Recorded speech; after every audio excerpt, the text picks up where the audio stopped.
वो केवल भगवान शंकर की अविरल भक्ति है।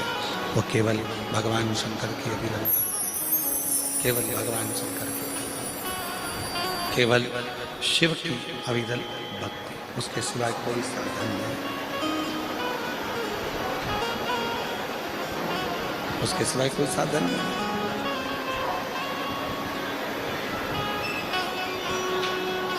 कितना सुंदर कहा है।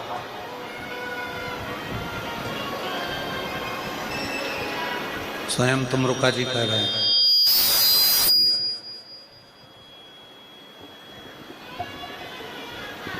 तुमरुका जी चंचुला देवी से कह रहे हैं, चंचुला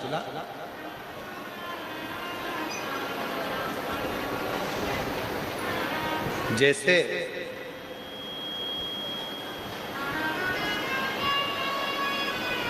गंगा के तट पर पड़ी हुई बालू रेत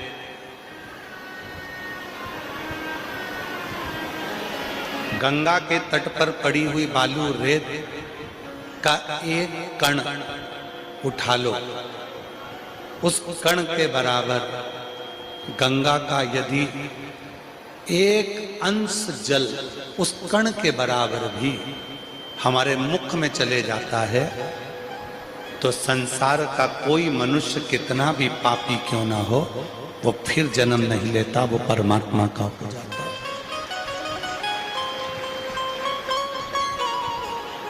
जरा विचार करिएगा, भीतर सोचे, इसको बढ़ा दे बाबा, अंदर के स्पीकर और बढ़ाओ, और जितने स्पीकर अंदर पंडाल में लगे उसको भी बढ़ाइए।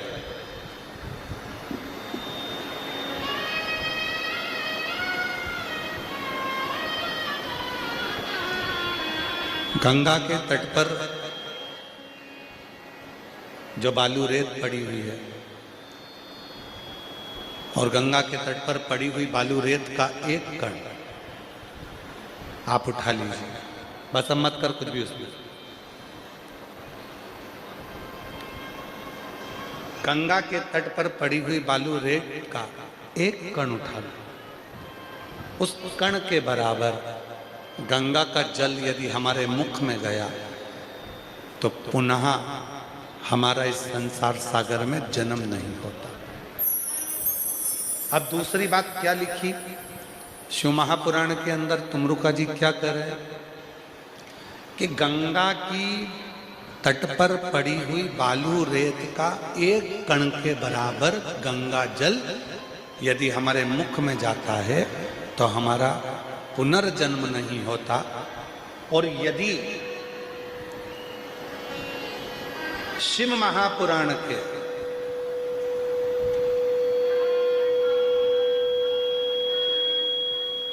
शिव महापुराण के एक अंश को भी संसार का मनुष्य अपने शरीर को धारण करने के बाद, मानव देह धारण करने के बाद मात्र एक अंश, 3 घंटा भी जाने दो, 1.5 घंटा भी जाने दो, आधा घंटा भी जाने दो, 15 मिनट भी जाने दो, 10 मिनट भी जाने दो, 5 मिनट भी जाने दो, 1 मिनट भी जाने दो, 1 मिनट का भी आधा जाने दो, और आधे का भी आधा जाने दो, और उसका भी आधा जाने दो, और उसके बाद जो एक अंश बच जाए, उस एक अंश में शिव महापुराण कथा के पंडाल में बैठकर कान में श्रवण में अगर एक शब्द भी पहुंच जाए तो वो जीव फिर जन्म ना लेकर शंकर का ही धाम में हमेशा हमेशा के लिए निवास कर, वो शिव के धाम में निवास करने लगे।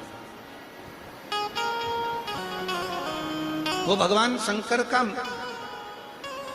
सेवक बनकर, भगवान शंकर का अपना बनकर, हमको भी ये बात बहुत बहुत अंदर से थोड़ी सी, हम जब शिव महापुराण की कथा को बार बार हम पढ़ते हैं, अध्ययन करते हैं, तो मन में प्रश्न खड़ा होता है। आप लोगों को होता है कि नहीं होता वो हम नहीं जानते, पर कई बार हमारे मन में प्रश्न आता है कि चंचुला देवी जिसका पति बिंदु चोर था, चोरी करता था, बिंदु वैश्यावृत्ति भी करता था, पर स्त्री का गमन करता था, दूसरी स्त्री के चक्कर में था, बिंदु जुआ भी खेलता था, बिंदु व्यसन भी करता था, गलत पान भी करता था, नशे में भी डूबा रहता था, बिंदु पर स्त्री का संग करता था, बिंदु चोरी भी करता था, दुनिया का जितना जितना बेकार काम है सारा वो बिंदुक करता था।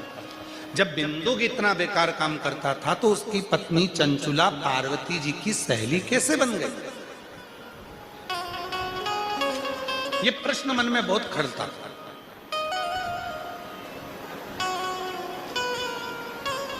ये मन में ये प्रश्न बार बार आता था कि चंचुला देवी पार्वती जी की सहेली कैसे बन गई, सखी कैसे बन गई, कैलाश पर जाकर कैसे बैठ गई? तब 2 दिन से हम इस प्रश्न के उत्तर को ढूंढने का, अपने मन में आए हुए प्रश्न को ढूंढने का प्रयास कर रहे थे उत्तर को।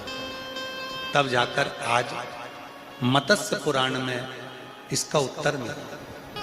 और मत्स्य पुराण में ये उत्तर मिला कि गंगा जी के तट पर पड़ी हुई बालू रेत का एक कण उठा लो और उस कण के बराबर यदि गंगा जल मुख में चले जाए तो फिर वापिस संसार में जन्म नहीं होता।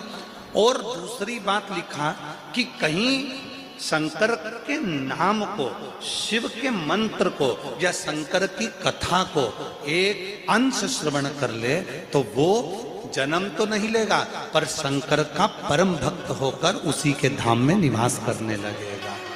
ये प्रश्न मन में, ना जाने हम तो कहेंगे दुधनाल गांव की भूमि में कुछ ऐसा प्रताप है। दुधनाल गांव की भूमि में कुछ ऐसा प्रताप है कि यहाँ कथा कहीं ना कहीं से ऐसी प्रश्न भी अपने मन में आता है और उसका उत्तर भी अपने आप भगवान। और दूसरी बात लिखा कि कहीं शंकर के नाम को, शिव के मंत्र को या शंकर की कथा को एक अंश श्रवण कर ले तो वो जन्म तो नहीं लेगा पर शंकर का परम भक्त होकर उसी के धाम में निवास करने लगेगा। ये प्रश्न मन में, ना जाने हम तो कहेंगे दुधनाल गांव की भूमि में कुछ ऐसा प्रताप है और उसका उत्तर भी अपने आप भगवान निकाल।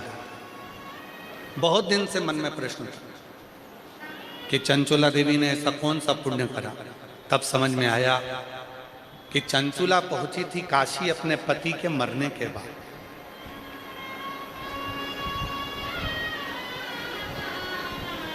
चंचुला खरीद रही थी वस्त्र अपने पति के मरने के बाद।